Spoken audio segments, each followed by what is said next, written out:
Muy buenas tardes, bienvenidos a una transmisión más de la Academia Mexicana de la Historia en nuestro ciclo Historia de la Educación desde la época prehispánica a nuestros tiempos.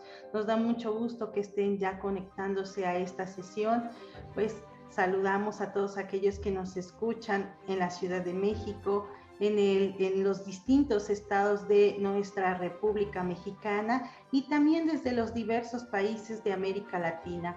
Y pues hoy tenemos el gusto de contar con la conferencia del doctor David Piñera, quien es miembro de número de esta institución. Él es doctor en Historia por la UNAM, labora en la Universidad Autónoma de Baja California desde el año 1959, director fundador del Centro de Investigaciones Históricas desde 1975, esto con sede en Tijuana, actualmente Instituto de Investigaciones Históricas de la Universidad Autónoma de Baja California, en la que se desempeña hasta la fecha como investigador emérito.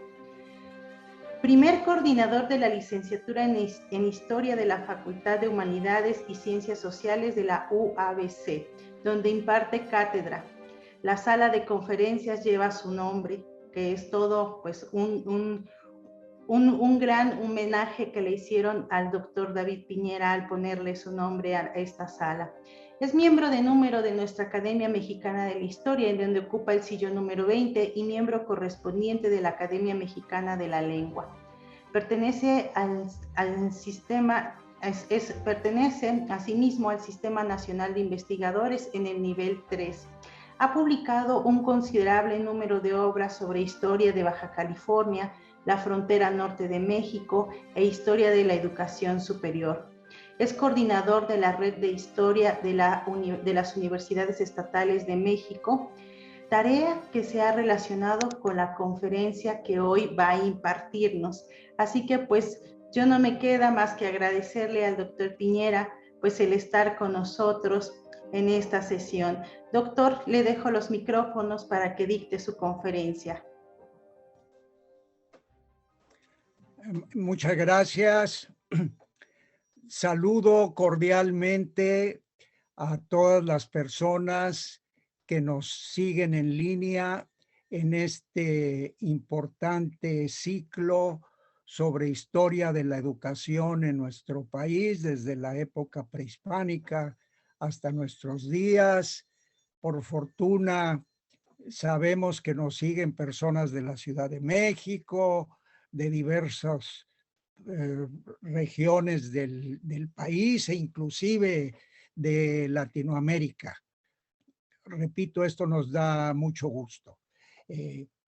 Pues en primer lugar deseo agradecer la amable presentación de la siempre eficiente y amable secretaria ejecutiva de nuestra academia, Yasmín Jimeno, que nos apoya en estas actividades, igualmente a su colaborador Adolfo. Y por mi parte no quiero dejar de mencionar la valiosa colaboración aquí en Tijuana que recibo del maestro Víctor Flores, que somos compañeros de batallas en estas lides de la historia. Bueno, pues sin más preámbulo, pues entremos al tema de nuestra conferencia.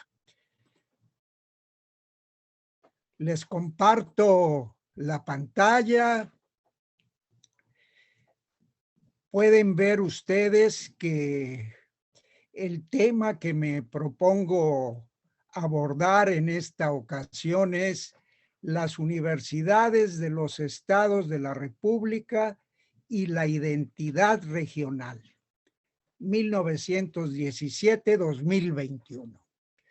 Pienso que coincidiremos que estos temas de la educación superior pues están en la agenda social de nuestro país y pues de los otros países en general.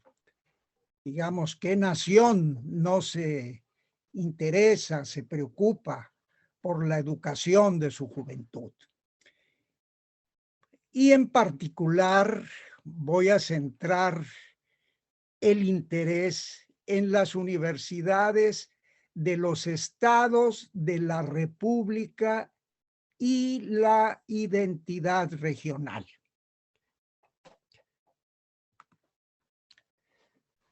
¿Cuáles son los objetivos de nuestra exposición? Bueno, pues referirnos a las universidades creadas y auspiciadas por los gobiernos de los estados de la República Mexicana. Universidades creadas y auspiciadas por los gobiernos de los estados de la República Mexicana, proporcionando una visión de su proceso histórico desde 1917, en que se fundó la primera de ellas, hasta nuestros días. Hasta a tales instituciones les denominamos universidades estatales, para diferenciarlas de las federales como la UNAM y la UAM, muy conocidas de la mayoría de ustedes. Haremos énfasis en el papel que desempeñan las universidades estatales por ser instrumentos de arraigo regional. Esto me gusta mucho tratarlo, el arraigo regional. Yo, persona que me desenvuelvo pues aquí en Baja California y que tengo una trayectoria pues en este estado, y pues me interesa el arraigo regional, ¿verdad?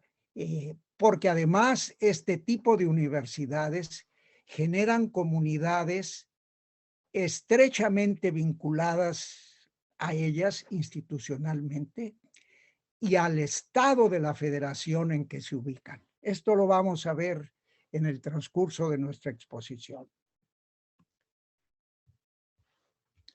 Las dimensiones del fenómeno, es decir, ¿qué tamaño tiene el fenómeno del que nos vamos a ocupar? Esto es importante. Escuchen bien esto. Las universidades estatales, por su número y elevada población escolar, constituyen el sistema de mayores dimensiones en todo el ámbito de la educación superior pública del país. El mayor subsistema. Esto lo vamos a ir puntualizando. Son 35 universidades.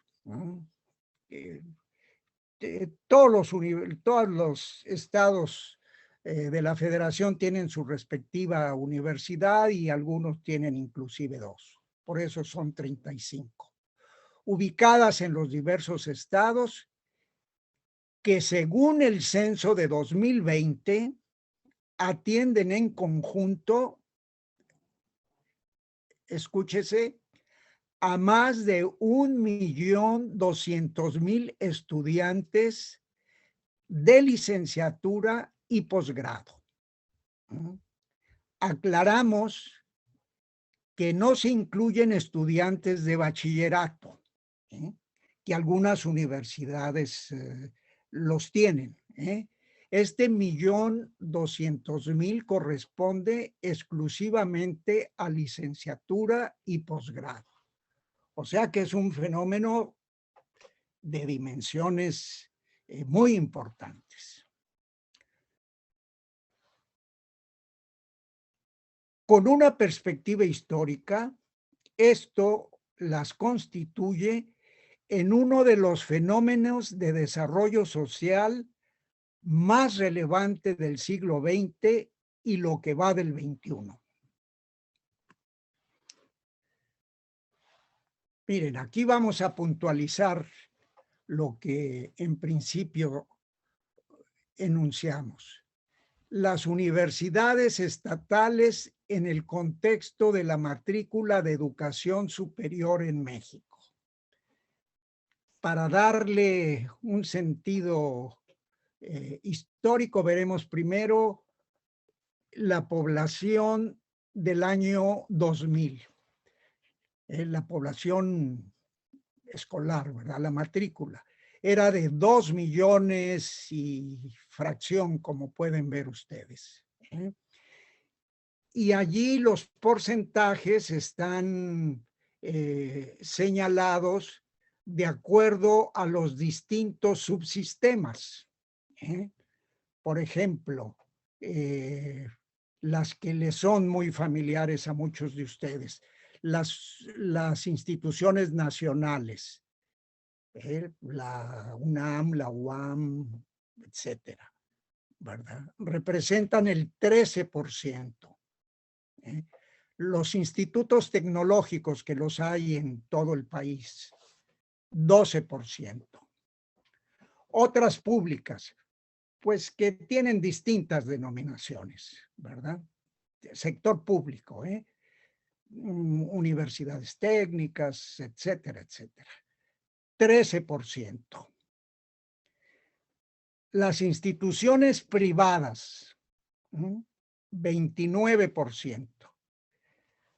Las universidades estatales, objeto de nuestra exposición, 33%. Por eso decíamos que pues tienen una población de 1 millón y pico, 33%. ¿Estaba bien todo?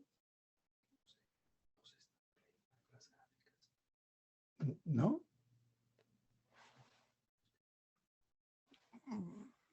¿Pero por qué no? Bueno.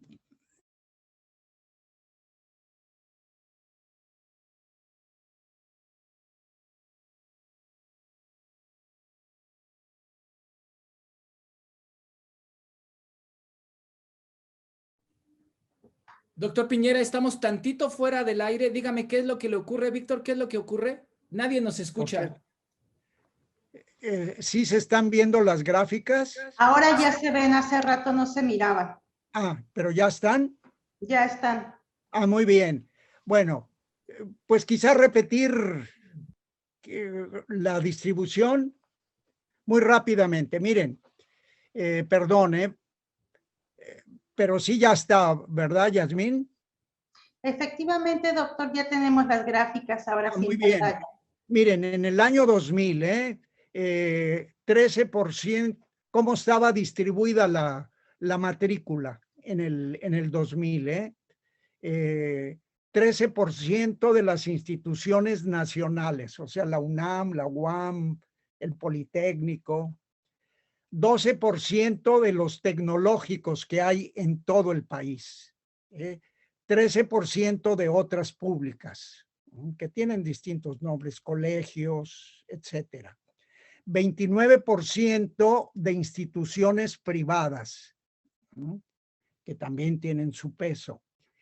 Y 33% las universidades estatales, objeto de nuestra exposición. Véase cómo efectivamente es el subsistema más grande, ¿verdad? Con una población de más de 1 millón de alumnos. Y véase también cómo hay un aumento considerable en 20 años. En el 2020, los 2 millones y fracción de estudiantes aumentaron a más de 4 millones, casi 5. Y veamos cómo ha evolucionado también la distribución de los subsistemas. Las nacionales, 11, bajaron de 13 a 11. Los tecnológicos se mantuvieron en 12. Otras públicas, 15. Y aquí una sorpresa, Las estatales bajan de 33 a 26%. Y las instituciones privadas suben a 36%. Algo que vamos a seguir tratando en el curso de nuestra exposición. Esa presencia de las privadas. Pero, de cualquier manera, las universidades estatales con el 26% siguen siendo el subsistema más importante del sector público, ¿no? Eso queda claro, ¿verdad? Muy bien, pues adelante. Veamos algunos antecedentes de este proceso. Remontémonos a la época colonial. ¿Cómo estaba el país? Pues con la Universidad Real y Pontificia, con la Real y Pontificia Universidad de México, orgullo de nuestro país, ¿verdad? Fundada en 1551, recién iniciada la conquista. Y durante mucho tiempo, más de un siglo, fue la única que existió en toda la Nueva España. Fue hasta 1624 que se creó la Real y Pontificia Universidad de San Francisco Javier en Yucatán. Y pues más de un siglo después, la Real y Literaria Universidad de Guadalajara. Ese era el panorama de cierto aspecto de la educación superior en la época colonial. Allí tienen una foto de la Universidad de Guadalajara. Pasemos al México independiente. La Constitución de 1824, la primera de nuestro país, al adoptar el sistema federal, distribuyó la soberanía entre los estados de la federación y otorgó facultades a los estados, esto es muy importante, para impartir educación superior, sin injerencia de la Iglesia como en la colonia. Fue un nuevo modelo educativo de inspiración liberal. Es decir, este cambio que se estaba dando, ¿verdad?, en las primeras décadas de vida independiente.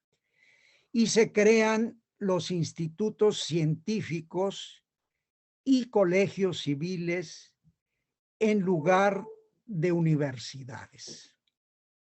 Institutos científicos y colegios civiles en lugar de universidades. ¿Por qué?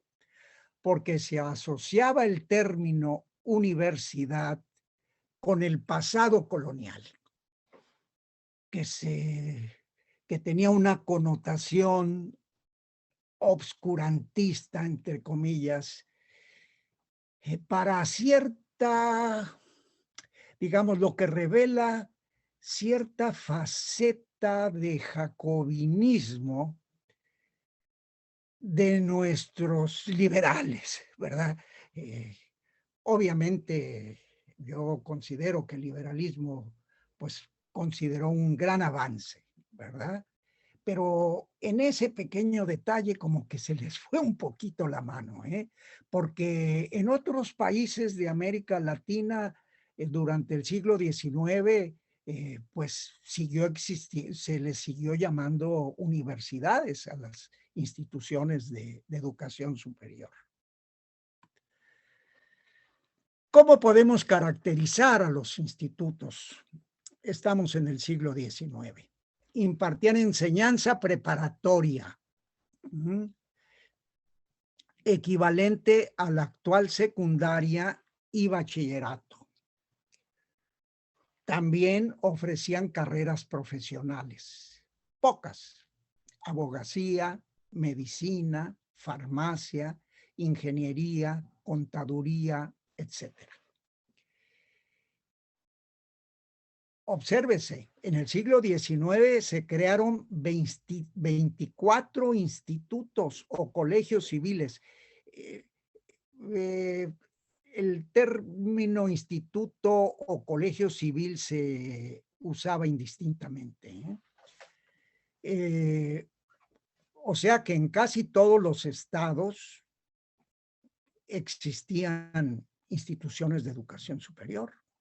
Tuvieron altas y bajas, según estuvieran en el poder, liberales o conservadores.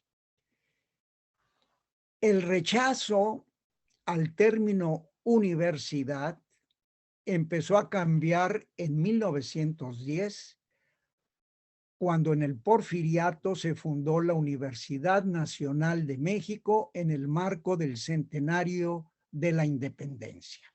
Allí tienen ustedes el edificio del Instituto Científico y Literario de San Luis, a su derecha, y el del Instituto Científico y Literario del Estado de México, dos de los más connotados durante el siglo XIX. Vean qué instalaciones tenían, ¿eh? Y bueno, ahí está la clásica foto de la ceremonia inaugural de la Universidad Nacional de México en 1910, ¿verdad? En el marco de las celebraciones del centenario de la independencia, don Porfirio Díaz, Justo Sierra, representantes de todos los países, ya fueran diplomáticos o rectores de una serie de universidades que vinieron. Esto pues es esta escena clásica en el anfiteatro de la Escuela Nacional Preparatoria. Pues llegó la Revolución Mexicana, y con ella las primeras universidades estatales. Al ir concluyendo la fase violenta de la revolución, surgieron las universidades estatales pioneras. Fíjese que usamos el término universidades estatales pioneras, porque fueron las primeras. La Universidad Michoacana de San Nicolás de Hidalgo, 1917, fíjense, recién promulgada la Constitución, tan relevante de ese año. La Universidad de Occidente, después de Sinaloa, que se funda al año siguiente. La Universidad del Sureste, antecedente de la de Yucatán, fundada en 1922. La Universidad de San Luis Potosí, creada al siguiente año. Y 2 años después, la Universidad de Guadalajara, 1925. ¿No? ¿Qué tienen en común estas universidades? Se crearon a iniciativa de gobernadores que participaron activamente en la revolución y tenían un fuerte arraigo local. Personajes muy interesantes, muy, muy interesantes, que se podría dar una conferencia de cada uno de ellos. José Guadalupe Zuno, etcétera. Tuvieron como antecedentes los institutos científicos o colegios civiles que describimos anteriormente. Esos fueron sus antecedentes. A los que se consideraba vinculados al porfiriato. Por lo que había el propósito de introducir cambios. Terminar con los institutos que tenían así la connotación como de conservadora, etcétera, que no lo eran tanto, pero ustedes saben las imágenes, ¿verdad? Las representaciones sociales. Y se crean estas nuevas instituciones que tenían un propósito de introducir cambios y lo lograron en lo fundamental. pues damos zancadas grandes en el tiempo. En las décadas de los 30 y 40 del siglo XX se crearon otras universidades como la de Nuevo León y Sonora, y precisamente en Hermosillo, en las instalaciones de la Universidad de Sonora, se efectuó en 1950 la Asamblea Constitutiva de la Asociación Nacional de Universidades e Institutos de Enseñanza Superior, la NUYES. O sea, estas universidades que se fueron creando, que estaban aisladas en los diversos estados, con poca comunicación, pues tratan de pues tener mayor contacto entre sí y crean esta Asociación Nacional de Universidades e institutos de enseñanza superior, porque los institutos, algunos de ellos seguían existiendo. Por eso se llama Asociación Nacional de Universidades e Institutos de Enseñanza Superior, la muy conocida ANUYES en el medio académico.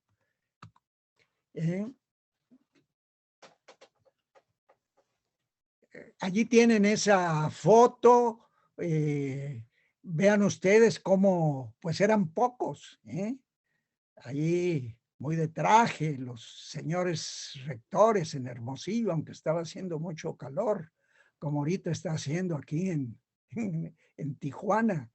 El rector que está ahí en el centro, el alto, el rector de la UNAM que encabezó ese proceso, los demás eran los rectores de las otras universidades de los estados. Bien. Veamos lo que se ha denominado desarrollo estabilizador y su relación con las universidades estatales. Como ustedes saben, es un fenómeno que se da entre las décadas de 1950, 60 y 70, ¿verdad? Estos 20 años. Etapa que se caracterizó por una estabilidad política y social. Digamos, esto lo destacaba bastante el discurso oficial, ¿verdad? Estabilidad. Otros países latinoamericanos se debatían en golpes de Estado, azonadas, y en México había estabilidad. Además, un crecimiento económico sostenido. Los colegas economistas saben muy bien esto, un PIB alto, ya allí nos andábamos acercando a los países del primer mundo, si no acercando, pero como que para allá queríamos ir, ¿verdad? Una clase media urbana en expansión, es decir, un país que se está transformando de ser predominantemente rural en predominantemente urbano, con una clase media que va allí expandiéndose. Dentro de esa atmósfera se crean 16 universidades. No veo mi texto. Se crean 16 universidades en los estados de la República. Mencionemos Querétaro, Chihuahua, Baja California, Nayarit, Coahuila, etcétera, etcétera. No obstante, y esto es muy importante, había un marcado desequilibrio, y hago énfasis, marcado desequilibrio entre la población escolar de la Ciudad de México y la de los estados. Este centrismo que ha padecido nuestro país durante mucho tiempo. Allí lo pueden ver ustedes gráficamente. Vean cómo estaba distribuida la población escolar nacional de educación superior. En 1950, en el entonces Distrito Federal, se concentraba el 68% del total de la población escolar de educación superior del país. 68%. En los estados solo había el 32%. Pues con el avance del país, la cosa fue modificándose un poco, relativamente, de tal manera que para 1970 encontramos este cambio. Vean, los estados del 32% pasaron al 48%. Y el Distrito Federal del 68 disminuyó al 52%. Pero si se ven los números de población de la Ciudad de México y de todo el país, pues la distribución era, era muy inequitativa, ¿verdad?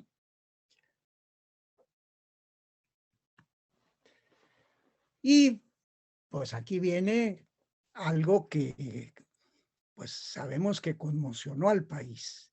Los sucesos de 1968 y su impacto en la educación superior.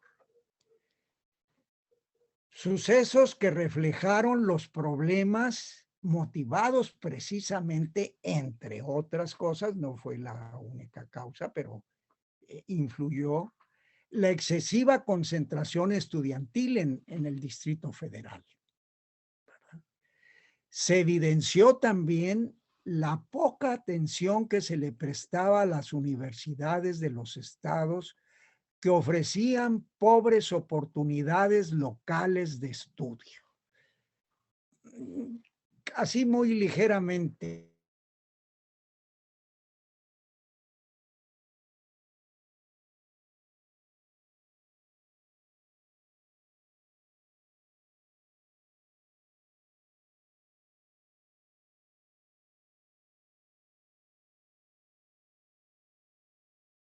Eran muy pobres, muy limitadas, los presupuestos escasos. Era el panorama general de las universidades de los estados.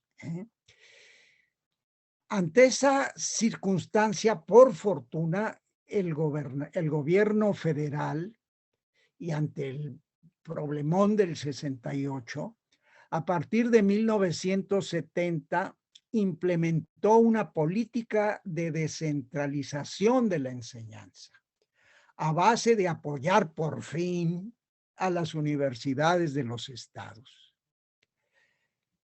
Pues muchos de ustedes saben, ¿verdad?, que en ello se ha señalado que hubo un propósito del presidente Echeverría de legitimar su régimen. Sabemos que se le asociaba con Tlatelolco por ser secretario de Gobernación con Díaz Ordaz. Entonces, pues, con esta postura, trataba de deslindarse de lo ocurrido en Tlatelolco.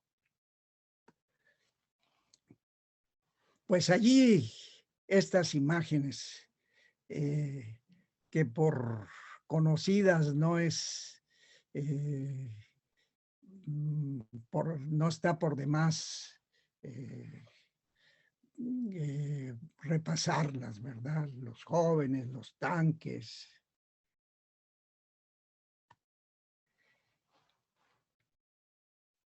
También hay que mencionar que en el periodo presidencial de José López Portillo, continuó la tendencia de incremento educativo y descentralización, es decir, en toda la década de los 70s y buena parte de los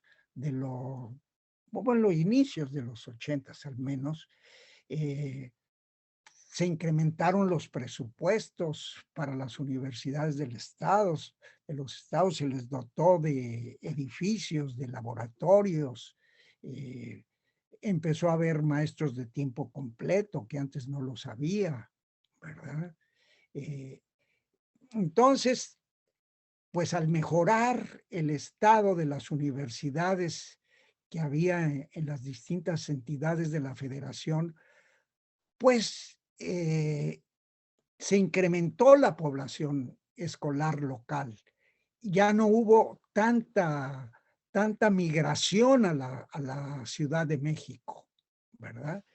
De tal manera que allí tienen ustedes este crecimiento de la población escolar de educación superior, ya más, más equilibrado, pero sobre todo un incremento grande de la educación superior. En 1970 había 2 millones,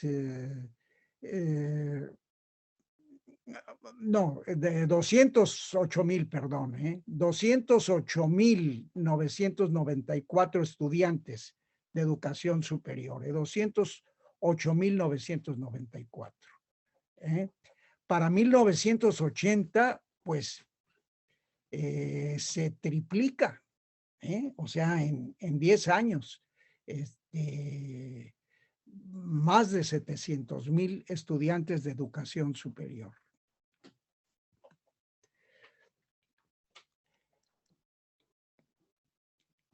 Y esto, como vemos, ya se da en condiciones de mayor equilibrio. En el 70, el 48% en los estados, el 52% en el Distrito Federal. Pero en 10 años, véase cómo esa política de descentralización surte efectos, y allí está la población escolar de los estados de 48 aumenta a 71%. Y la del Distrito Federal del 52 disminuye a solo 29%.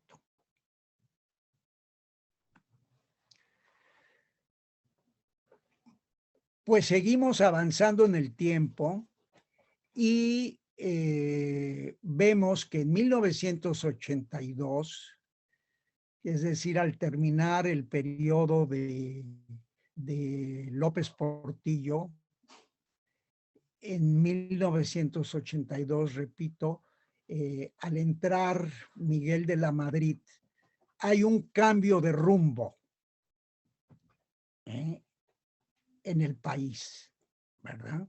Se da lo que se denomina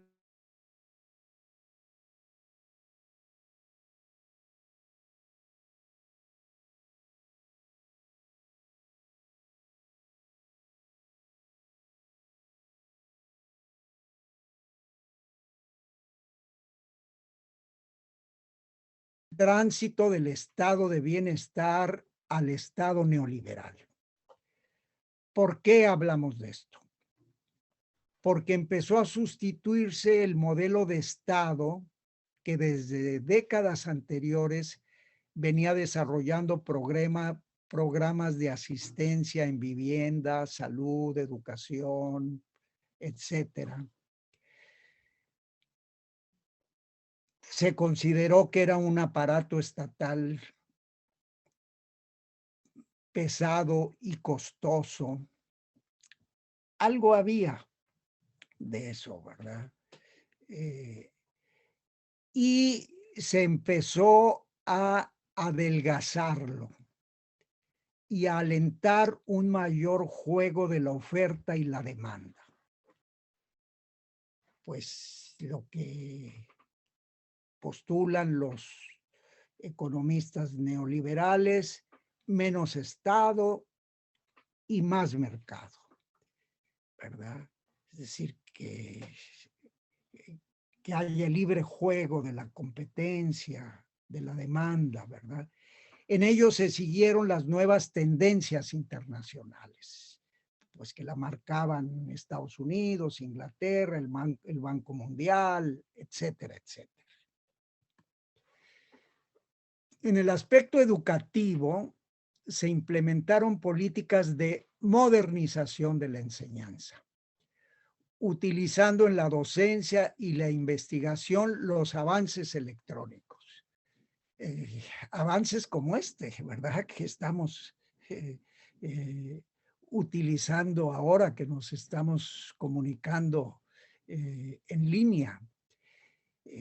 También se inició la vinculación o se incrementó, se intensificó la vinculación de las universidades con el sector productivo. ¿Verdad?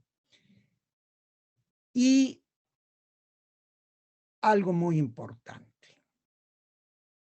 mayor acceso del sector privado al campo de la educación superior.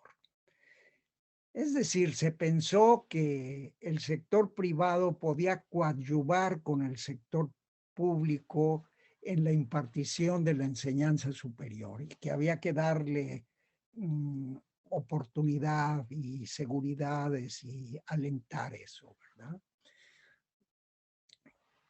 Eso es lo que se contempló, es decir, que ya no solo el sector público tuviera la responsabilidad de la impartición de la enseñanza superior, sino que coadyuvara también el privado.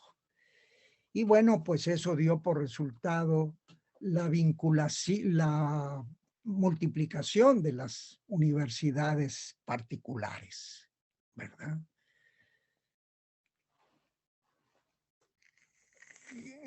Se multiplican las universidades particulares.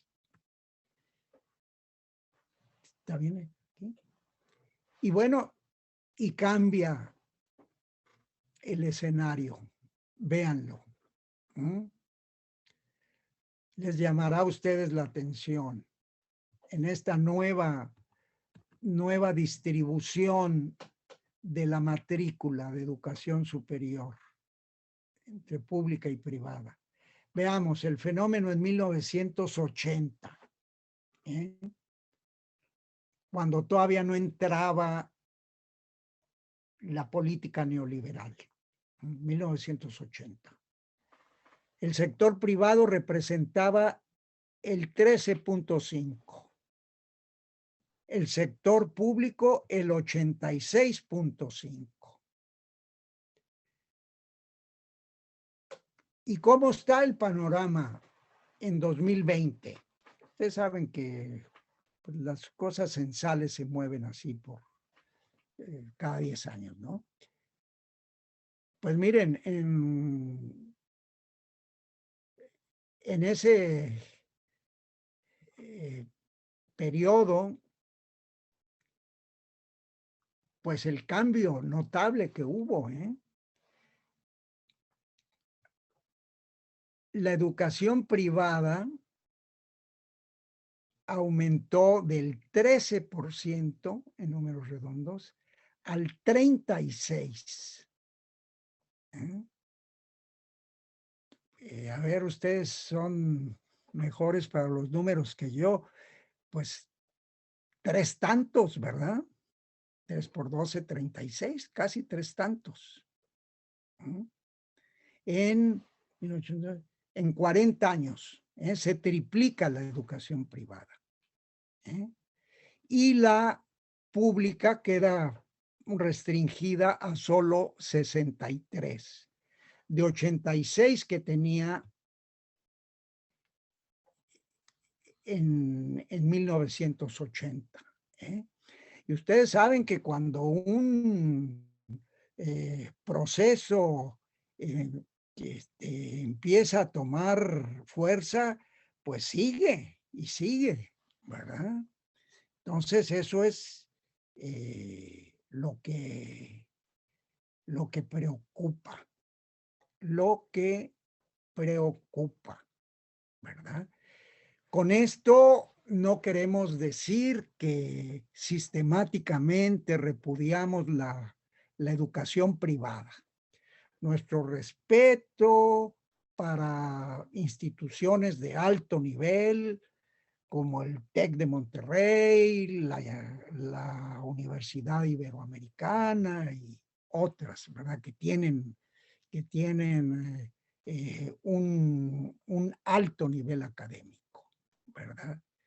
El problema es que al lado de ellas, y que esas mismas instituciones lo lamentan, esas instituciones privadas serias, lamentan que han proliferado las universidades patito, como se dice popularmente.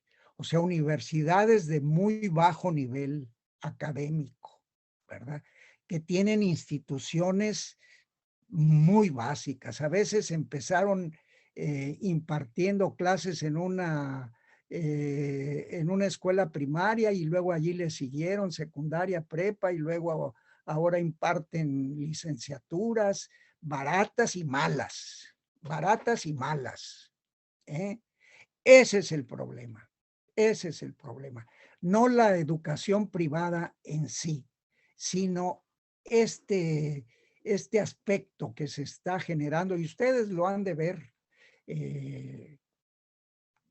ese es un problema que no solo es de México, sino en toda Latinoamérica. Los argentinos, que son muy certeros, hablan de que allá hay universidades de garage, universidades de garage. O sea que algún Vivales en el garage de su casa pone una universidad y, y se pone a expedir títulos a incautos, ¿verdad?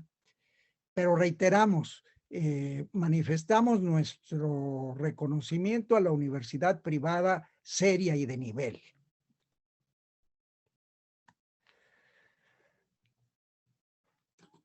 Y bueno, para reiterar el papel que siguen desarrollando dentro de dentro de este escenario, vean cómo las universidades estatales pues tienen allí como pues la bandera allí del sector público, ¿verdad? Son las que pues están pues haciendo contrapeso a esta avalancha de las instituciones privadas. Allí lo tienen. Bueno, veamos así rápidamente la imagen general de las universidades estatales en nuestros días. Por fortuna, dentro de este proceso de descentralización que se dio a partir de los 70s y que ha venido, por eso hay que reconocerlo, se ha seguido recibiendo apoyo, de tal manera que las universidades en la mayoría, podría decirse casi todas, yo tengo la fortuna de haber estado en casi todas las universidades de los estados. Me faltan una o dos por allí. Cuentan con edificios y equipo idóneos para desempeñar sus tareas. Y afortunadamente algunas de ellas conservan los edificios tradicionales, que me gusta mucho, que alternan con los edificios modernos. Vean, empecemos por los tradicionales. La Universidad de San Luis Potosí, allí la tienen arriba a su derecha, pues ese es el edificio de rectoría. Es un edificio que viene del siglo, creo que 17, pero está en perfecto estado. Luego enseguida el edificio de la Universidad Autónoma de Chihuahua, muy bonito. Bueno, pues no queremos dejar a un lado el edificio de nuestra UABC, miren el de acá de la derecha de ustedes, abajo, pero es un edificio que se construyó en 1922, ya va a cumplir 100 años. La universidad se creó en 1957, pero ese edificio se construyó como palacio de gobierno y ya andando el tiempo se le entregó a nuestra universidad y allí está la rectoría y está en perfecto estado de mantenimiento. Estamos muy orgullosos allí de nuestro edificio. Y vean el edificio de la Universidad de Guadalajara, precioso también. Allí durante mucho tiempo estuvo la rectoría y ahora es un museo de arte moderno, ¿verdad? Instalaciones muy bonitas, vean. O sea, el papel icónico de la universidad pública en el seno de la comunidad. Y se han venido construyendo nuevas instalaciones dentro de este proceso que les mencionaba, ¿verdad? A partir de la década de los años 70, en la propia Guadalajara, la biblioteca pública, la rectoría de la Universidad de Sinaloa, en Culiacán, acá las instalaciones de la Universidad de Chihuahua, enseguida las de la Universidad de Zacatecas, acá estas, acá muy modernas, el auditorio de la Universidad de Tabasco y enseguida la biblioteca de la Universidad Veracruzana. Vean, instalaciones, muestras muy significativas de la arquitectura moderna. Bueno, casi todas tienen sus instalaciones deportivas. Acá vean estas instalaciones de la Universidad de Nuevo León, con esos cubos, estos aparatos pues para investigación que casi todas las universidades tienen. El complejo cultural universitario de la Universidad de Puebla. Vean qué arquitectura contemporánea, tan de buen gusto. Bueno, otra característica de las universidades de los estados, la casi totalidad son autónomas, con capacidad legal para regir su vida académica y administrar su patrimonio. Algunas fueron pioneras en materia de autonomía, cosa que no se menciona mucho. La de Michoacán obtuvo la autonomía en 1917, la de Sinaloa en 1918, la de San Luis Potosí en 1923, la UNAM hasta 1929. Muchos no saben, ¿verdad?, que hubo ese precedente en los estados, ¿verdad? Desde luego, el otorgamiento de la autonomía a la UNAM fue pues muy significativo, pues por el papel que desempeña la UNAM, ¿verdad?, en el país. De 35 universidades estatales, 34 son autónomas y la única restante de Quintana Roo está haciendo gestiones para hacerlo. Ahorita quizás hasta ya es. Otro fenómeno que me alegra mucho, en las características generales de las universidades estatales en la actualidad, el incremento de la participación de la mujer. Vean estos datos pues de población escolar.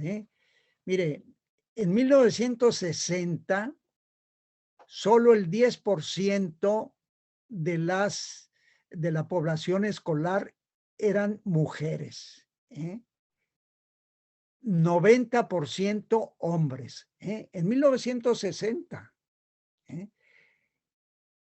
Para 1980 aumentó a 30% el de las mujeres y a 69% el de los hombres.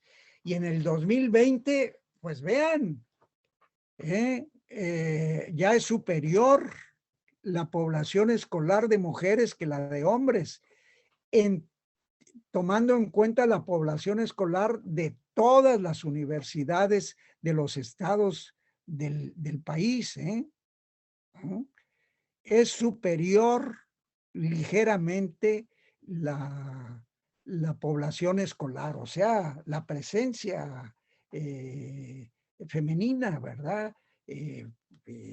Pues uno lo puede ver cuando da clases. Yo pues tengo muchos años dando clases. Pues antes la mayoría eran hombres y ahora pues en los grupos, pues por lo general son más mujeres que hombres y a veces más estudiosas.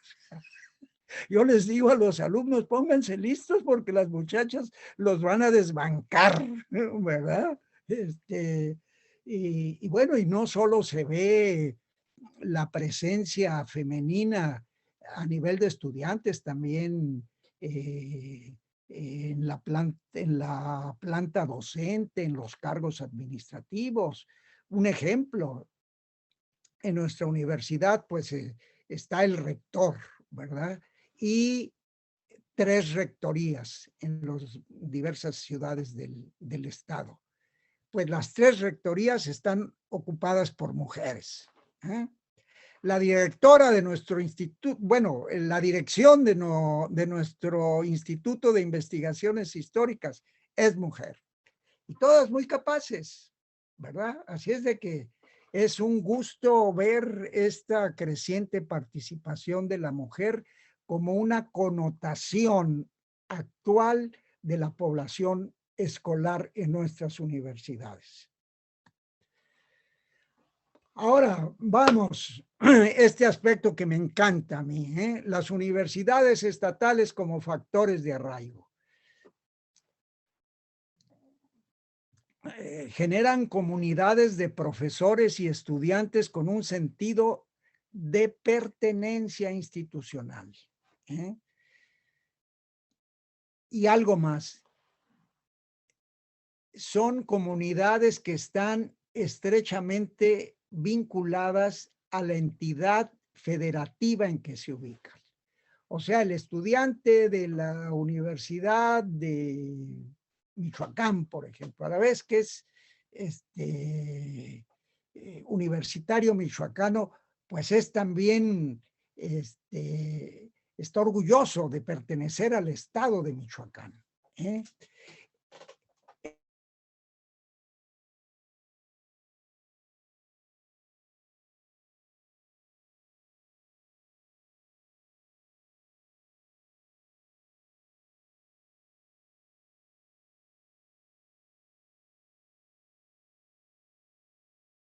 Obviamente en un sentido de arraigo identitario, regional. Y bueno, esto se pone de manifiesto en la simbología universitaria. Hace poco salió publicado un libro que publiqué junto con un colega sobre precisamente este aspecto de la simbología universitaria, que es un análisis de los símbolos universitarios de todas las universidades de los estados. Hay una serie de elementos simbólicos que han venido a constituir los patrimonios universitarios, integrados, fíjense bien, por lemas, escudos, mascotas y cantos que producen vínculos de identidad. Principiemos por los lemas. Son frases que expresan las motivaciones e idearios de las comunidades universitarias. Tienen una dimensión conceptual y afectiva.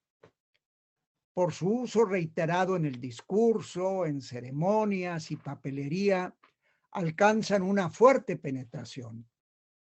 Por lo general se eligen a través de certámenes. Escarbemos un poquito en el origen de los lemas. Es algo muy interesante. Son producto de una larga tradición que se remonta a las primeras universidades de la época medieval. Medieval. Por ejemplo, el lema de la Universidad de Bolonia: Alma mater studiorum e Petrus ubique pater legum Bononia mater. Vean cómo principia. Alma mater. Por eso a las universidades se les considera precisamente, ¿verdad? Las madres de nuestra alma.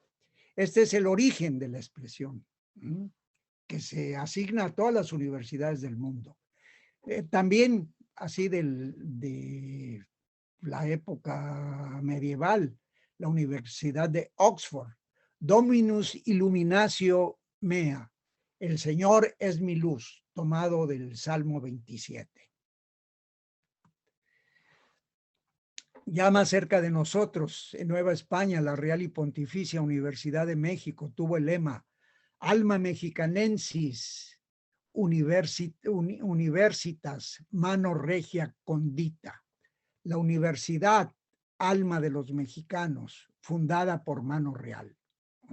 Véase cómo desde pues inicios de la época colonial o virreinal, como se dice quizá con más propiedad, se habla ya de alma mexicanensis, de un alma mexicana. Y bueno, pues el lema por excelencia, ¿verdad?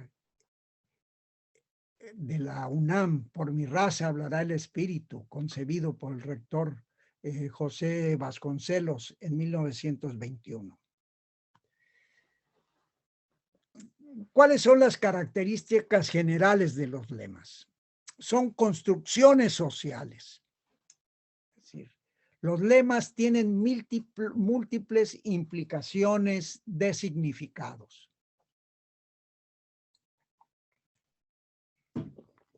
Historicidad, referente al momento en que surgieron. Los actores protagónicos en su adopción. Los valores dominantes y los imaginarios en que se insertan. Los lemas tienen mucho de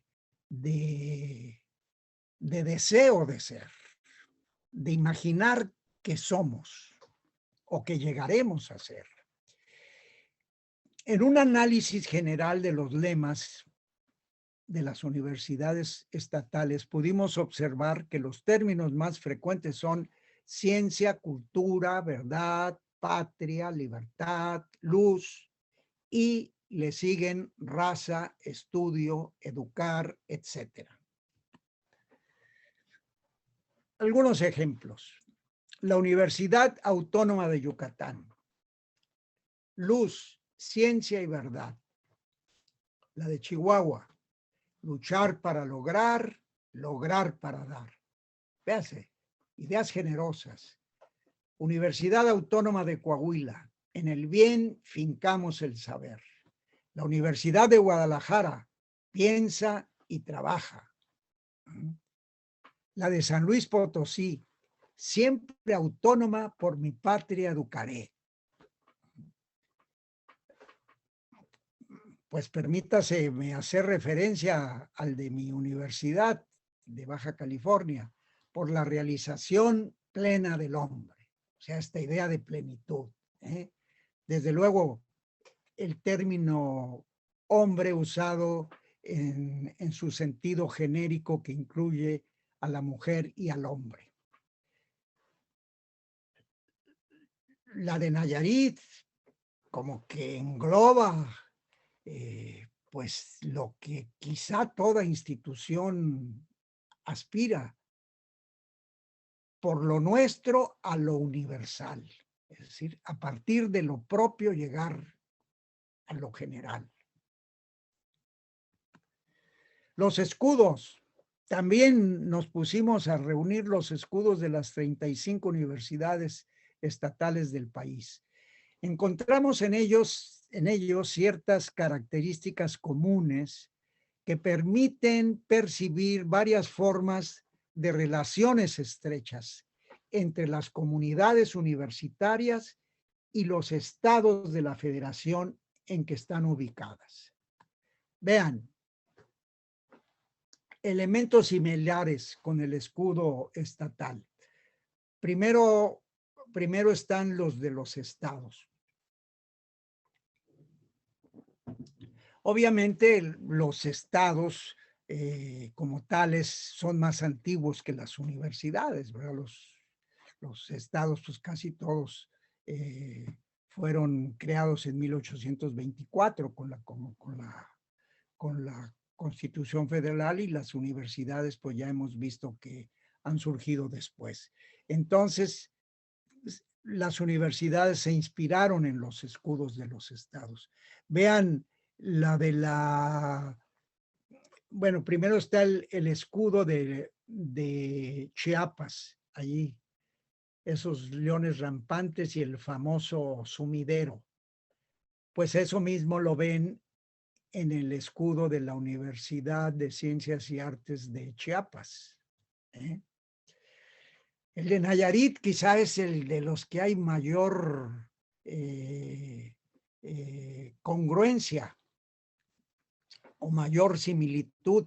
Vean la milpa, el arco, la flecha, abajo el famoso cerro de Sangangüey, en el escudo del estado. Y véanlo acá, en el de la universidad, los mismos elementos, ¿verdad? Más su hermoso lema, por lo nuestro a lo universal.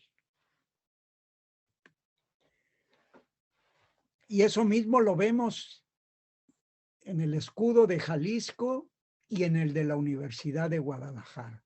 Véanse cómo se repite prácticamente, agregándole nada más el lema, piensa y trabaja.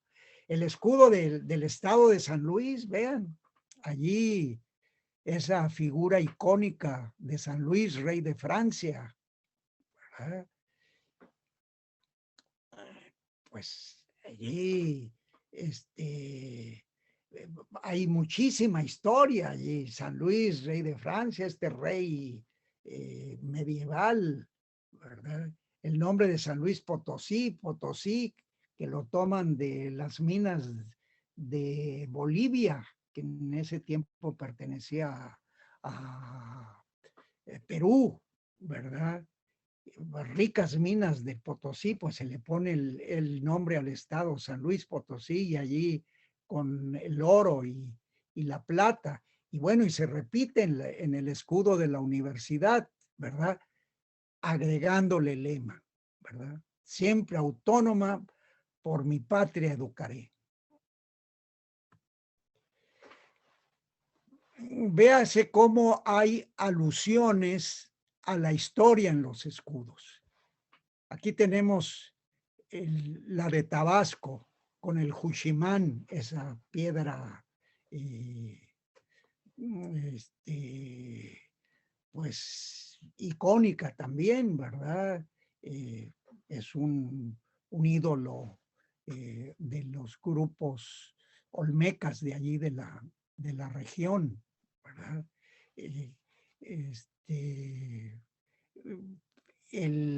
Los universitarios de allí se llaman juchimanes, se autodenominan por ese Juchimán que está allí. La Universidad Michoacana de San Nicolás de Hidalgo, con su escudo, que nos presenta pues elementos del escudo del blasón de la casa de Vasco de Quiroga, el fundador del Colegio de San Nicolás, que es toda una figura allí, ¿verdad? Vean este escudo de la Universidad del Estado de México, allí con un panal que hace alusión al trabajo, ¿verdad?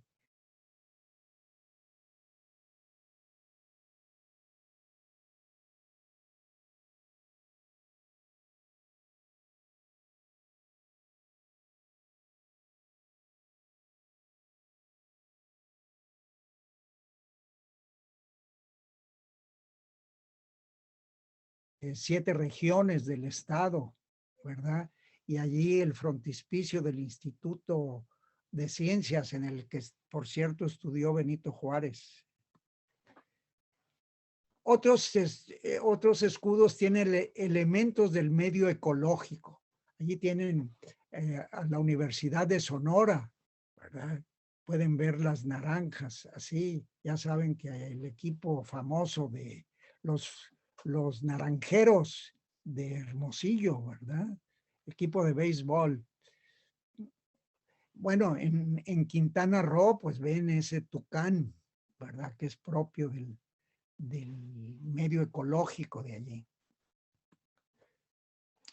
Otro elemento icónico, identitario, vienen a ser las mascotas. Generalmente son animales que se eligen como representativos visuales de un grupo o institución. Se han extendido especialmente en el ámbito deportivo y tienen un sentido identitario, ya que el deporte, como sabemos, por su naturaleza, genera intensas emociones colectivas, las porras, ¿verdad? Y las rivalidades entre equipos, etcétera, etcétera.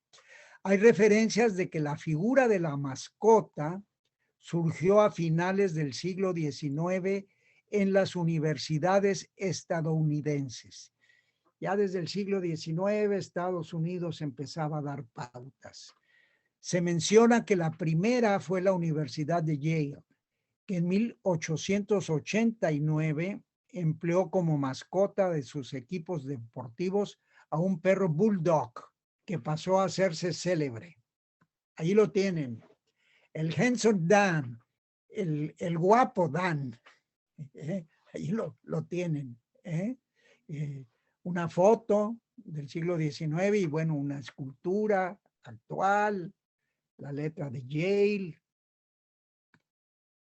Bueno, allí tienen el puma, mascota de la UNAM a partir de 1947. Véase cómo un siglo después se adoptan las mascotas en nuestro país y pues casi todas siguen luego el modelo de la UNAM, ¿verdad? Y los pumas. Bueno, allí tienen la Universidad Autónoma de Yucatán, los jaguares, los leones negros de la Universidad de Guadalajara. Ya sabemos que algunas universidades tienen equipos de fútbol profesional. Bueno, y pues permítanme mencionar los cimarrones de la UABC.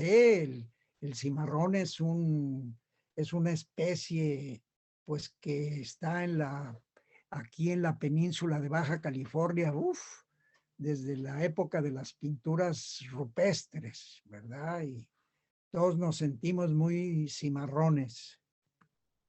Los himnos o cantos desempeñan un papel muy importante por la fuerza que tiene la música para generar emociones de grupo. Así como el deporte, pues también la música, ¿verdad? Genera ese tipo de emociones colectivas.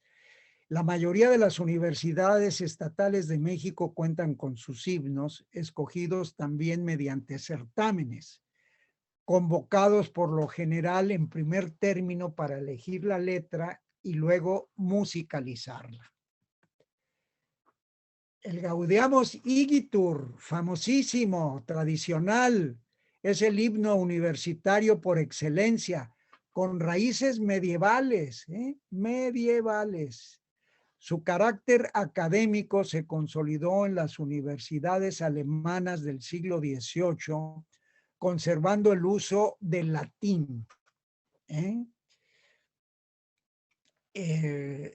la actualidad se entona en la mayoría de las universidades europeas, en Estados Unidos, en la UNAM, y en algunas universidades de los estados. Yo lo he escuchado en la Universidad del Estado de México.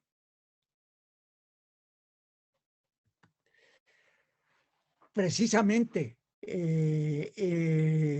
allí, además de entonar el Gaudeamus Igitur,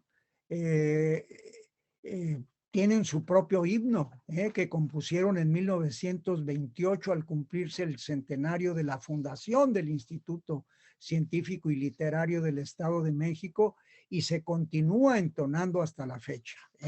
Tanto el autor de la letra como el de la melodía fueron nativos de allí, de la entidad. Vean esta imagen, el edificio precioso del instituto, en esta imagen nocturna con la sinfónica de la universidad, acompañando la entonación del himno. Una estrofa. Instituto, no se las voy a cantar, no se asusten. Instituto perínclita cumbre, donde el alba es faisán de arrebol, con tu enjambre de abejas de lumbre, liba el alma de auroras de sol. Los que saben de estas cosas dicen que es una buena muestra de la poesía modernista. Bueno, aquí el de la Universidad Autónoma de Baja California, pues uno no puede negar la cruz de su parroquia, ¿verdad? Se compuso en 1997, con motivo del 40 aniversario de la institución. Los ganadores del certamen fueron de la letra Alicia Montañez, una joven estudiante de medicina, jovencita, y de la música los hermanos Caldera, todos ellos baja californianos. El estribillo, Madre Baja California, mira a tus hijos que intentan, con esfuerzo, con certeza, la realización plena del hombre. Con esfuerzo, con certeza, la realización plena del hombre. Esto, entenderán, es motivo de emoción colectiva en nuestra universidad y en todas las universidades que entonan sus respectivos himnos. Reflexión final. Consideramos que el proceso histórico que hemos trazado a grandes rasgos pone de manifiesto lo siguiente. Las universidades estatales han sido y son importantes factores de arraigo e identidad regional. Ello se encuadra en la riqueza que representan las diversas regiones, los múltiples matices que se conjugan para la integración de lo mexicano. Estos muchos Méxicos, ¿verdad? Este sentido plurirregional tan rico de nuestro país.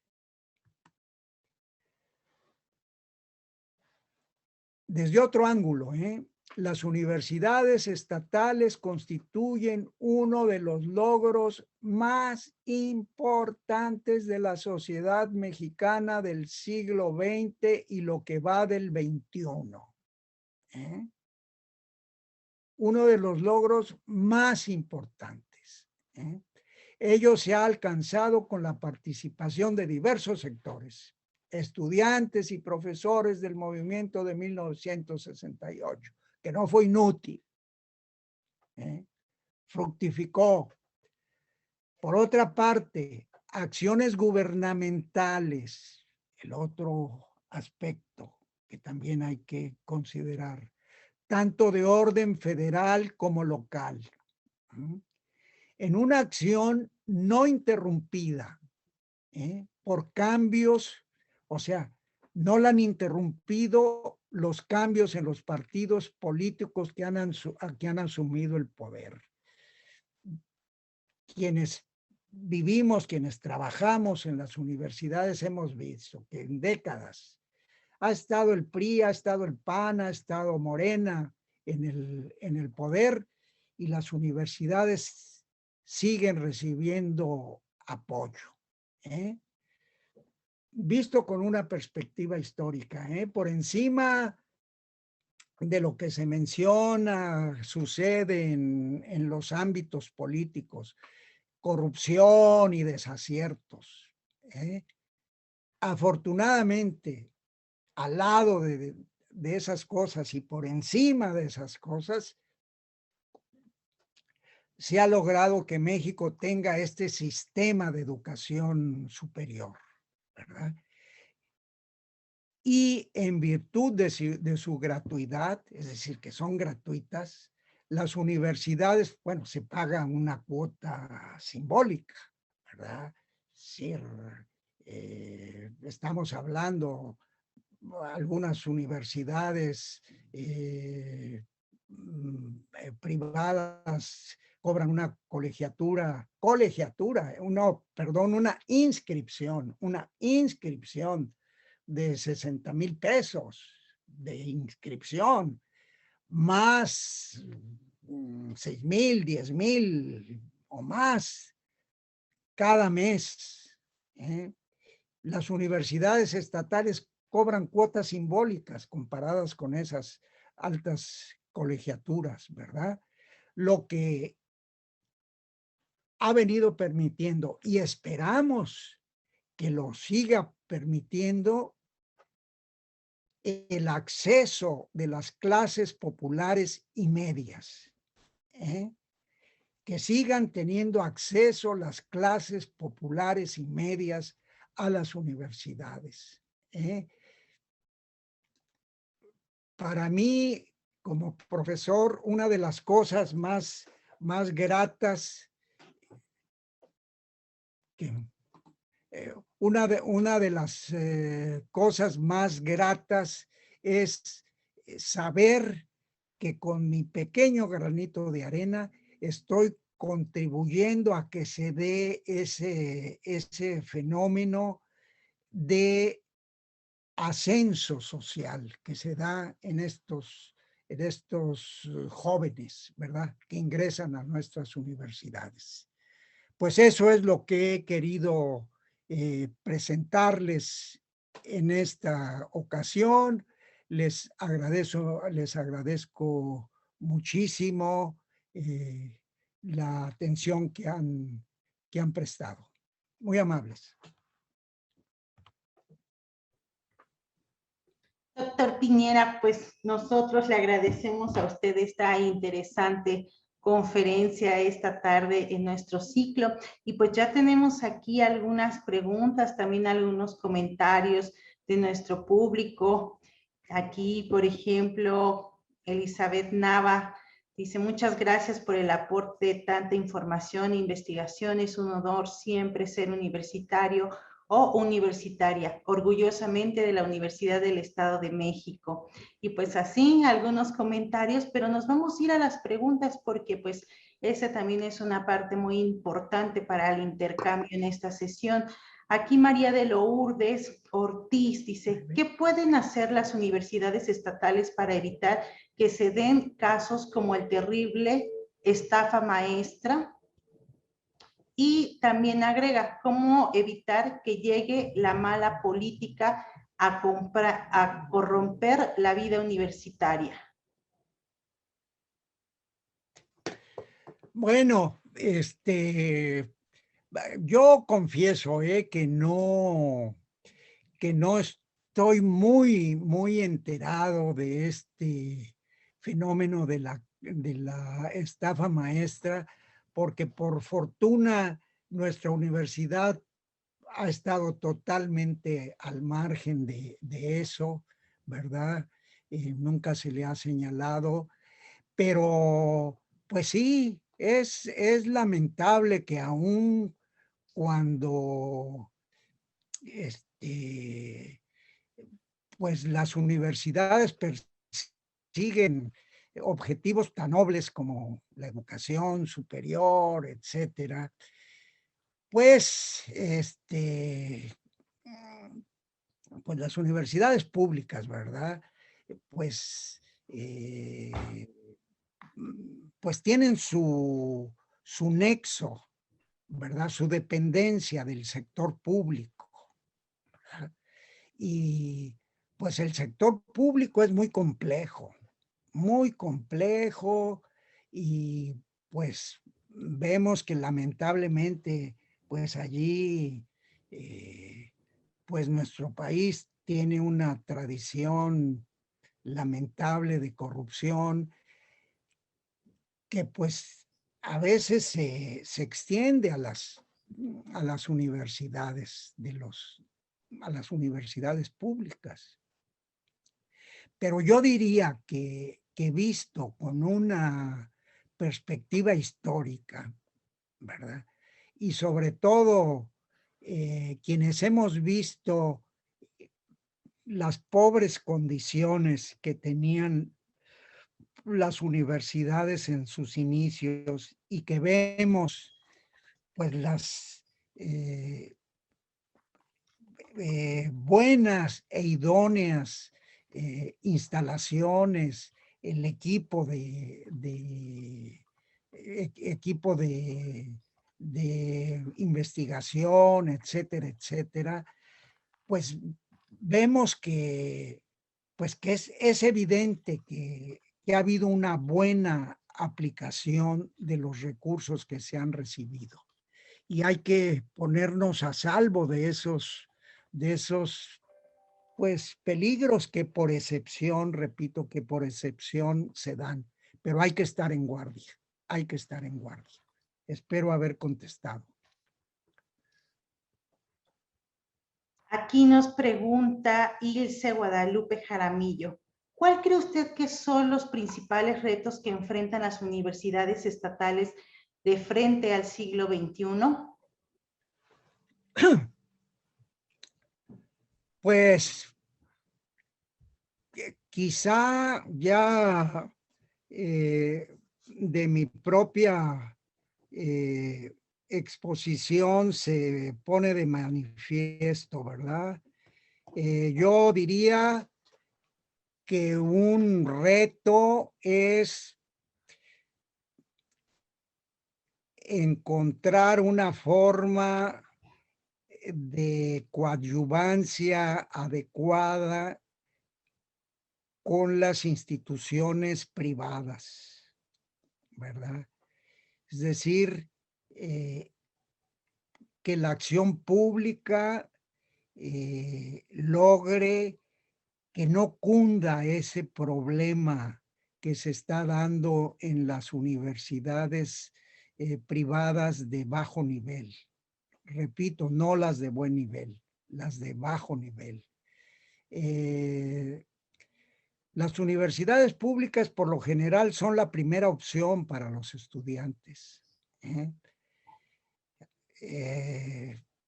Las privadas son la segunda opción, ¿verdad? Si el estudiante no es admitido en la universidad pública, pues no le queda otra opción que irse a una privada, ¿verdad? Entonces, en la medida en que pues sean, que encuentren su lugar los estudiantes en el sector público, pues no crecerá el sector privado en ese aspecto negativo, ¿verdad?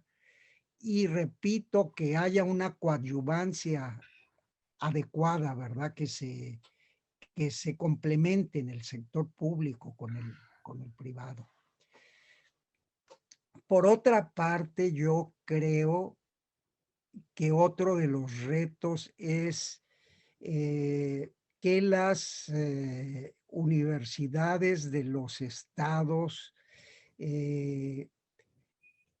dispongan de un margen suficiente para que puedan expresar su identidad.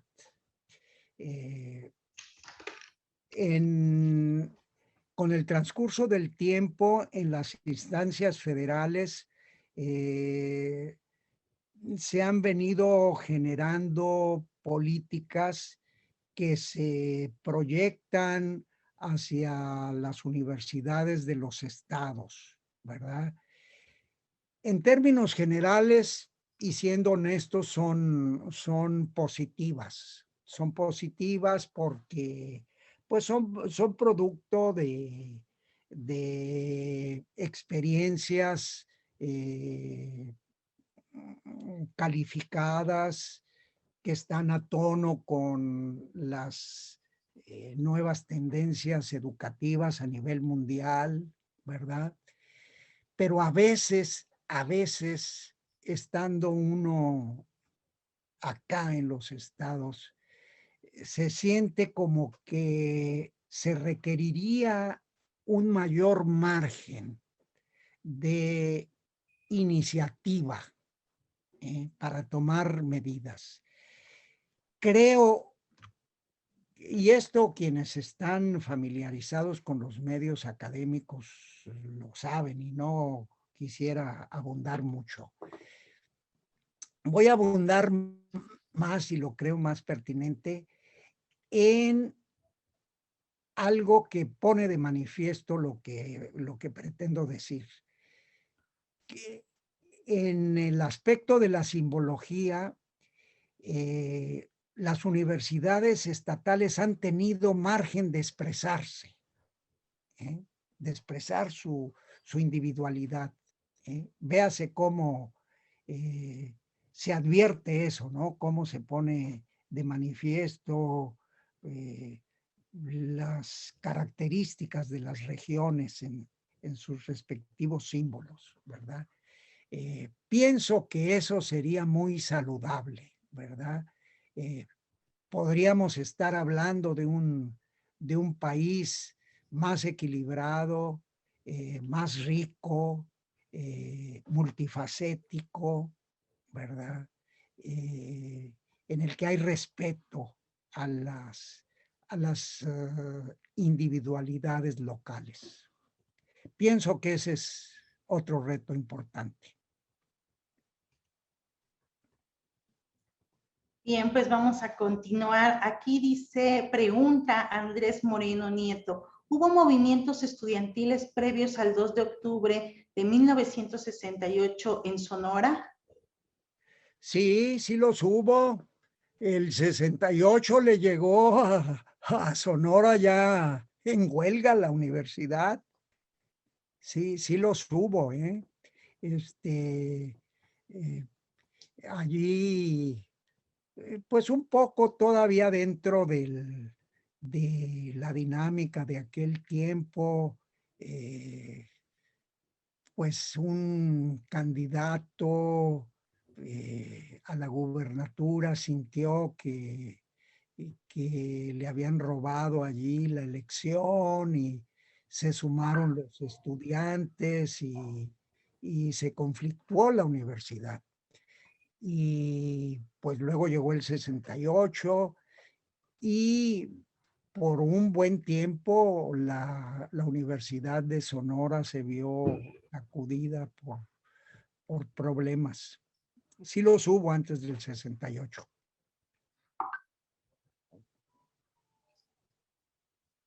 Melchor Campos dice, de acuerdo con los datos de las 2 últimas décadas, ¿se puede decir que el modelo de la universidad estatal está en crisis?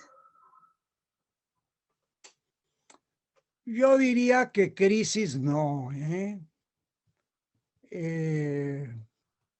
pues casi diría yo que, bueno, quizá, bueno, yo le preguntaría, entendiendo por universidad estatal en su sentido genérico, o sea, las federales, o las de los estados de la República, eh, no sé si pueda aclarar eso. Yo, digamos, lo que conozco mejor y a lo que quisiera circunscribirme es a las universidades de los estados de la República. Pienso que no puede hablarse de crisis, sino que por el contrario hay el sentido de que ya se salió de una situación de estancamiento y que hay desarrollo, hay crecimiento. los niveles académicos pues son aceptables. Desde luego siempre hay, y por fortuna lo hay, el sentido crítico, el encontrar fallas, problemas, situaciones a superar, asignaturas pendientes. Yo pienso que de eso se tiene muy clara la idea, pero yo no pensaría que eso está en una atmósfera de sensación de crisis. Repito, esto lo digo enfocado en el tema de mi conferencia, ¿verdad? Que son las universidades de los estados de la República.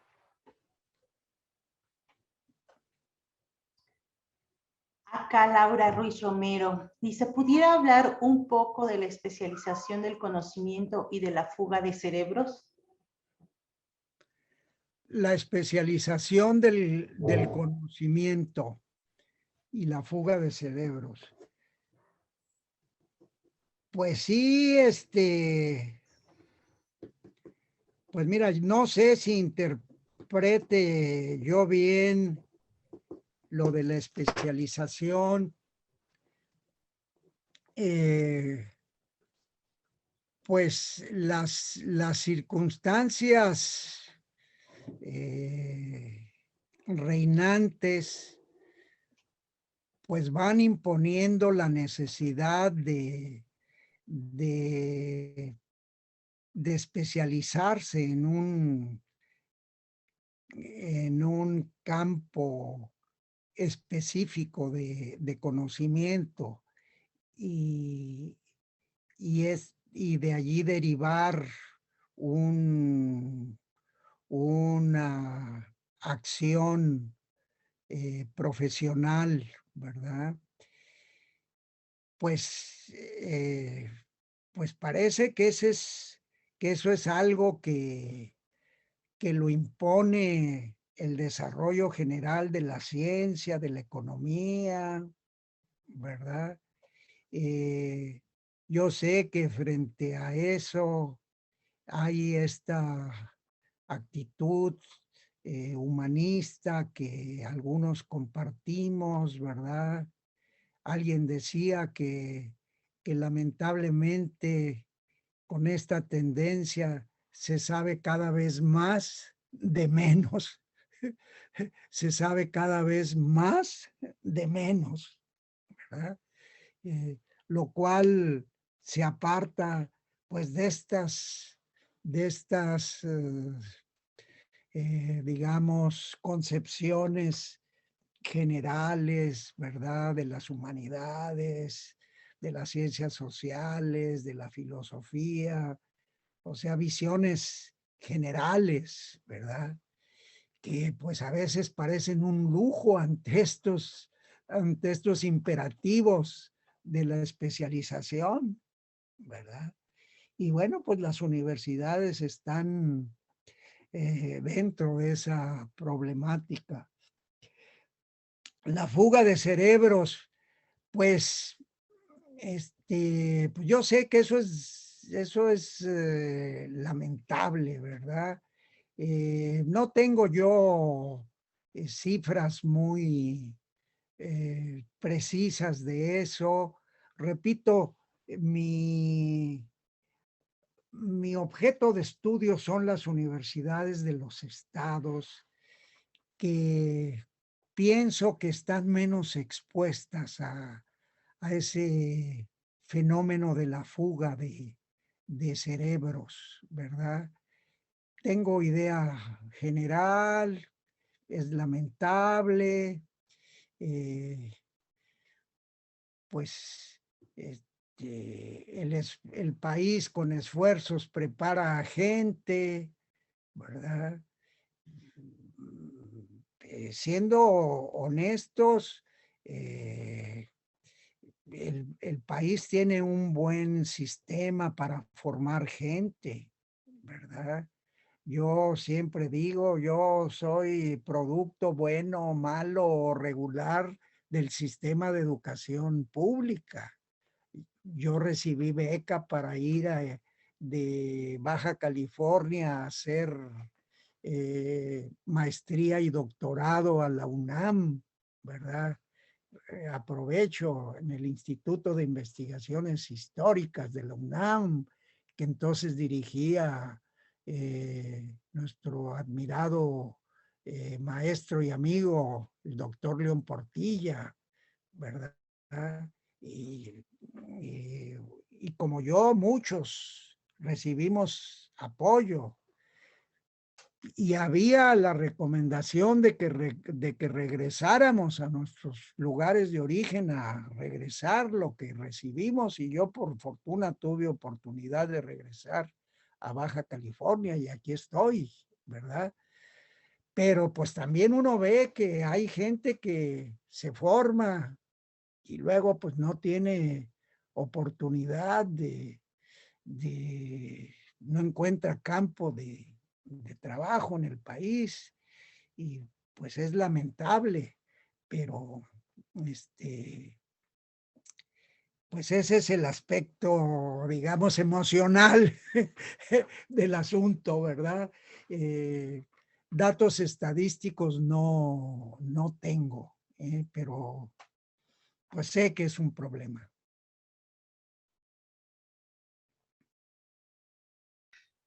Seferino Mendoza pregunta, ¿cómo podemos evitar la injerencia de los porros en las universidades? Saludos desde Oaxaca. Ay, yo tengo colegas en la Universidad de Oaxaca y conozco su historia. Y sé que han pasado problemas muy fuertes y tristes. Mm, Tengo muy claro que en los 70s hubo repercusiones muy fuertes allá en Oaxaca, ¿verdad? Grupos que pues se vincularon a estos movimientos de protesta y que se relacionaron con los campesinos. Antes tenía muy claro porque escribí un texto, pero pues el tiempo pasa. Pero sí tengo muy claro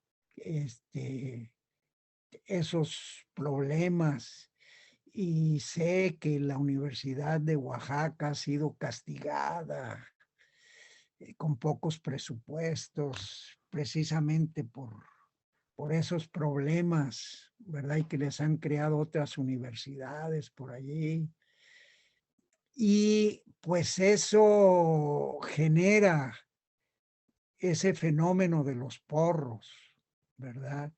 Es decir, se van desvirtuando los fenómenos, ¿verdad? Pues ya se encuentra un modus vivendi en, en, eh, en crear conflictos, ¿verdad? En recibir recursos de quienes se interesan en desestabilizar la universidad. Es lamentable, es lamentable. Y repito, yo tengo colegas que pues que se quejan de que otras universidades ya han salido de esa situación y que en la universidad de allí pues persisten. También hay otros que me dicen que ha mejorado la situación, ¿verdad? Pero pues esas son las noticias que yo tengo y yo así muy concretamente evitar a los porros, pues se logra con un sistema que atienda debidamente a las demandas de educación superior. Eso es lo que yo podría decir. Pues ya para ir concluyendo, doctor, aquí tenemos una última pregunta de Aker Larren. Primero le manda muchos saludos. Muchas gracias. El caso del Estado de México, tan próximo y dividido por la Ciudad de México, ¿ha observado si la identidad regional mexiquense se ha desdibujado en específico para la Universidad Autónoma del Estado de México? Pues yo tengo una imagen muy positiva de la Universidad del Estado de México. Durante años cultivé relación con el cronista de la universidad, el profesor Inocente Peñalosa, que lamentablemente murió no hace mucho. Yo pienso que pues que tienen un sentido de identidad muy bien definido. Pues lo que yo repetía, tienen sus símbolos, su escudo, su canto universitario, tienen un discurso histórico que interpreta muy bien pues esa etapa del Instituto Científico y Literario del Estado de México, donde hubo figuras muy esclarecidas. Yo pienso que, que son universitarios que tienen un sentido de identidad firme, ¿verdad? Pues un aspecto así, pues específico, su edificio. Yo veo que lo cuidan con mucho cariño y que todos están orgullosos de él y se sienten pues honrados de pertenecer a la universidad. También sé que hay un sentido crítico y que discuten y que pues como es en el ambiente universitario, ¿verdad? Sé que lo que apunta que la cercanía con la Ciudad de México pues genera pues ciertas circunstancias particulares, ¿verdad? Como que a veces la gran ciudad como que los absorbe, ¿verdad? Y quieren eh, trazar su raya, ¿verdad?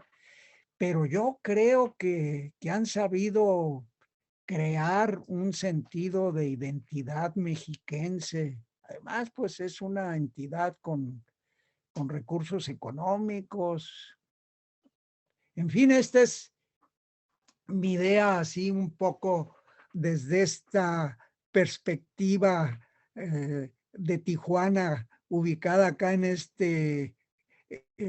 espero que no suene cursi, en este rincón de la patria, en esta esquina de la patria, muy lejano de allá del centro, pero esa es la perspectiva que yo tengo. Doctor Piñera, pues le agradecemos mucho su participación en nuestro ciclo con esta maravillosa conferencia. Agradecemos a todas las felicitaciones, los agradecimientos también que hacen por esta charla que hoy nos ha dado el doctor Piñera. Así que pues no me queda nada más que agradecerle, doctor, por haber estado con nosotros en esta conferencia. Muchísimas gracias a ti, Adolfo, y a todas las personas que nos han acompañado. Que la pasen muy bien. Muy bien, pues y recordarles que nos encontramos para nuestra próxima sesión aquí en la Academia Mexicana de la Historia. Vamos a tener a la doctora Anne Stemp, que nos va a dar la conferencia Los de Abajo, Educando al Pueblo, Prejuicios y Estrategias de Exclusión. Así que pues los esperamos por acá en una transmisión más de la Academia Mexicana de la Historia. Que tengan muy buena tarde.